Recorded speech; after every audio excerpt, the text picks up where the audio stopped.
شروع اللہ کا نام لے کر جو بڑا مہربان نہایت رحم والا ہے۔ الف لام را، یہ اللہ کی کتاب اور قرآن روشن کی آیتیں ہیں۔ کسی وقت کافر لوگ آرزو کریں گے کہ اے کاش وہ مسلمان ہوتے۔ اے نبی، ان کو ان کے حال پر رہنے دو کہ کھا پی لیں اور فائدے اٹھا لیں، اور لمبی لمبی آرزویں ان کو دنیا میں مشغول کیے رکھیں۔ آخر کار ان کو اس کا انجام معلوم ہو جائے گا۔ اور ہم نے کوئی بستی ہلاک نہیں کی مگر اس کا وقت مقرر لکھا ہوا تھا۔ کوئی امت اپنی مدت مقررہ سے نہ آگے نکل سکتی ہے اور نہ پیچھے رہ سکتی ہے۔ اور کفار کہتے ہیں کہ اے شخص جس پر نصیحت کی کتاب نازل ہوئی ہے، تو دیوانہ ہے۔ اگر تو سچا ہے تو ہمارے پاس فرشتوں کو کیوں نہیں لے آتا؟ کہہ دو ہم فرشتوں کو نازل نہیں کیا کرتے مگر حق کے ساتھ، اور اس وقت ان کو مہلت نہیں ملے گی۔ بے شک یہ کتاب نصیحت ہم ہی نے اتاری ہے، اور یقیناً ہم اس کے نگہبان ہیں۔ اور ہم نے تم سے پہلے کے مختلف گروہوں میں بھی پیغمبر بھیجے تھے، اور ان کے پاس کوئی پیغمبر نہیں آتا تھا مگر وہ اس کے ساتھ ہنسی کرتے تھے۔ اسی طرح ہم اس گستاخی کو گناہگاروں کے دلوں میں ڈالے رکھتے ہیں، سو وہ اس پر ایمان نہیں لاتے۔ اور پہلے لوگوں کی روش بھی یہی رہی ہے۔ اور اگر ہم آسمان کا کوئی دروازہ ان پر کھول دیں اور وہ اس میں چڑھنے بھی لگیں تو بھی وہ یہی کہیں کہ ہماری آنکھیں باندھ دی گئی ہیں، بلکہ ہم پر جادو کر دیا گیا ہے۔ اور ہم نے آسمان میں برج بنائے ہیں اور دیکھنے والوں کے لیے اس کو سجا دیا ہے، اور ہر شیطان مردود سے اسے محفوظ کر دیا ہے۔ ہاں، اگر کوئی چوری سے سننا چاہے تو ایک روشن انگارہ اس کے پیچھے لپکتا ہے۔ اور زمین کو ہم نے پھیلایا اور اس میں پہاڑ بنا کر رکھ دیے، اور اس میں ہر ایک چیز اندازے سے اگائی۔ اور ہم نے تمہارے لیے اور ان لوگوں کے لیے جن کو تم روزی نہیں دیتے اس میں معاش کے سامان پیدا کیے۔ اور ہمارے ہاں ہر چیز کے خزانے ہیں، اور ہم اس کو بمقدار مناسب اتارتے رہتے ہیں۔ اور ہم ہوائیں چلاتے ہیں جو پانی سے بھری ہوئی ہوتی ہیں، سو ہم آسمان سے مے برساتے ہیں، پھر ہم تم کو اس کا پانی پلاتے ہیں، اور تم تو اس کا خزانہ نہیں رکھتے۔ اور یقیناً ہم ہی حیات بخشتے اور ہم ہی موت دیتے ہیں، اور ہم ہی سب کے وارث ہوں گے۔ اور جو لوگ تم میں پہلے گزر چکے ہیں ہم کو معلوم ہے، اور جو پیچھے آنے والے ہیں وہ بھی ہم کو معلوم ہے۔ اور تمہارا پروردگار قیامت کے دن ان سب کو جمع کرے گا، وہ بڑا دانا ہے، خبردار ہے۔ اور ہم نے انسان کو کھنکھناتے سڑے ہوئے گارے سے پیدا کیا ہے، اور جنوں کو اس سے بھی پہلے بے دھوئیں کی آگ سے پیدا کیا تھا۔ اور وہ وقت قابل ذکر ہے جب تمہارے پروردگار نے فرشتوں سے فرمایا تھا کہ میں کھنکھناتے سڑے ہوئے گارے سے بشر بنانے والا ہوں، بس جب میں اس کو درست کر لوں اور اس میں اپنی طرف سے روح پھونک دوں تو اس کے آگے سجدے میں گر پڑنا۔ چنانچہ فرشتے تو سب کے سب سجدے میں گر پڑے مگر شیطان کہ اس نے سجدہ کرنے والوں کے ساتھ ہونے سے انکار کیا۔ فرمایا اے ابلیس، تجھے کیا ہوا کہ تو سجدہ کرنے والوں میں شامل نہ ہوا؟ اس نے کہا میں ایسا نہیں ہوں کہ انسان کو جس کو تو نے کھنکھناتے سڑے ہوئے گارے سے بنایا ہے سجدہ کروں۔ فرمایا یہاں سے نکل جا کہ اب تو مردود ہے، اور تجھ پر قیامت کے دن تک لعنت برسے گی۔ اس نے کہا کہ پروردگار مجھے اس دن تک مہلت دے جب لوگ مرنے کے بعد زندہ کیے جائیں گے۔ فرمایا اچھا، سو تجھے مہلت دی جاتی ہے وقت مقرر یعنی قیامت کے دن تک۔ اس نے کہا کہ پروردگار جیسا تو نے مجھے بھٹکا دیا ہے میں بھی زمین میں لوگوں کے لیے گناہوں کو آراستہ کر کے دکھاؤں گا اور سب کو بہکاؤں گا۔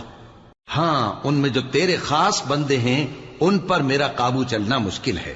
فرمایا کہ مجھ تک پہنچنے کا یہی سیدھا رستہ ہے، جو میرے خاص بندے ہیں ان پر تجھے کچھ قدرت نہیں کہ ان کو گناہ میں ڈال سکے۔ ہاں، بد راہوں میں سے جو تیرے پیچھے چل پڑے، اور ان سب کے وعدے کی جگہ جہنم ہے۔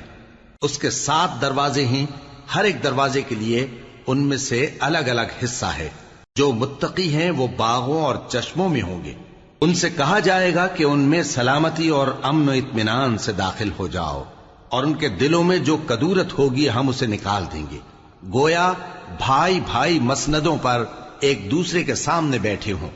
نہ ان کو وہاں کوئی تکلیف پہنچے گی اور نہ وہ وہاں سے نکالے جائیں گے۔ اے پیغمبر میرے بندوں کو بتا دو کہ میں بڑا بخشنے والا ہوں، بڑا مہربان ہوں، اور یہ کہ میرا عذاب بھی درد دینے والا عذاب ہے۔ اور ان کو ابراہیم کے مہمانوں کا احوال سنا دو۔ جب وہ ابراہیم کے پاس آئے تو سلام کہا، انہوں نے کہا کہ ہمیں تو تم سے ڈر لگتا ہے۔ مہمانوں نے کہا کہ ڈریے نہیں، ہم آپ کو ایک دانشمند لڑکے کی خوشخبری دیتے ہیں۔ وہ بولے کہ جب مجھے بڑھاپے نے آ پکڑا تو تم خوشخبری دینے لگے، اب کاہے کی خوشخبری دیتے ہو؟ انہوں نے کہا کہ ہم آپ کو سچی خوشخبری دیتے ہیں، سو آپ مایوس نہ ہوں۔ ابراہیم نے کہا کہ اللہ کی رحمت سے مایوس ہونا تو گمراہوں کا کام ہے۔ پھر کہنے لگے کہ فرشتوں، تمہارا اصل کام کیا ہے؟ انہوں نے کہا کہ ہم ایک گناہگار قوم کی طرف بھیجے گئے ہیں کہ اس کو عذاب کریں، مگر لوط کے گھر والے کہ ان سب کو ہم بچا لیں گے، البتہ ان کی بیوی کہ اس کے لیے ہم نے ٹھہرا دیا ہے کہ وہ پیچھے رہ جائے گی۔ پھر جب فرشتے لوط کے گھر آئے تو انہوں نے کہا کہ تم تو ناآشنا سے لوگ ہو۔ وہ بولے کہ نہیں، بلکہ ہم آپ کے پاس وہ چیز لے کر آئے ہیں جس میں لوگ شک کرتے تھے، اور ہم آپ کے پاس یقینی بات لے کر آئے ہیں اور ہم سچ کہتے ہیں۔ تو آپ کچھ رات رہے سے اپنے گھر والوں کو لے نکلیں اور خود ان کے پیچھے چلیں، اور آپ میں سے کوئی شخص پیچھے مڑ کر نہ دیکھے، اور جہاں آپ کو حکم ہو وہاں چلے جائیے۔ اور ہم نے لوط کی طرف وہی بھیجی کہ ان لوگوں کی جڑ صبح ہوتے ہوتے کاٹ دی جائے گی، اور اہل شہر لوط کے پاس خوش خوش دوڑے آئے۔ لوط نے کہا کہ یہ میرے مہمان ہیں، کہیں ان کے بارے میں مجھے رسوا نہ کرنا، اور اللہ سے ڈرو اور میری بے آبروئی نہ کرو۔ وہ بولے، کیا ہم نے تم کو سارے جہان کی حمایت و طرفداری سے منع نہیں کیا؟ انہوں نے کہا کہ اگر تمہیں کرنا ہی ہے تو یہ میری قوم کی لڑکیاں ہیں، ان سے شادی کر لو۔ اے نبی، تمہاری جان کی قسم، وہ اپنی مستی میں مدہوش ہو رہے تھے، سو ان کو سورج نکلتے نکلتے چنگھاڑ نے آ پکڑا، اور ہم نے ان بستیوں کو الٹ کر نیچے اوپر کر دیا اور ان پر کھنگر کی پتھریاں برسائیں۔ بے شک اس قصے میں اہل فراست کے لیے نشانی ہے، اور وہ بستیاں اب تک شام جانے والے سیدھے رستے پر موجود ہیں۔ بے شک اس میں ایمان لانے والوں کے لیے نشانی ہے۔ اور بن کے رہنے والے یعنی قوم شعیب کے لوگ بھی گناہگار تھے، تو ہم نے ان سے بھی بدلہ لیا، اور یہ دونوں شہر کھلے رستے پر موجود ہیں۔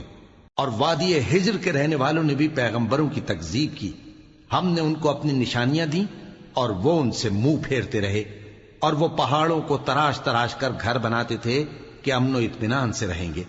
آخر زوردار آواز نے ان کو صبح ہوتے ہوتے آ پکڑا، اور جو کام وہ کرتے تھے وہ ان کے کچھ بھی کام نہ آئے۔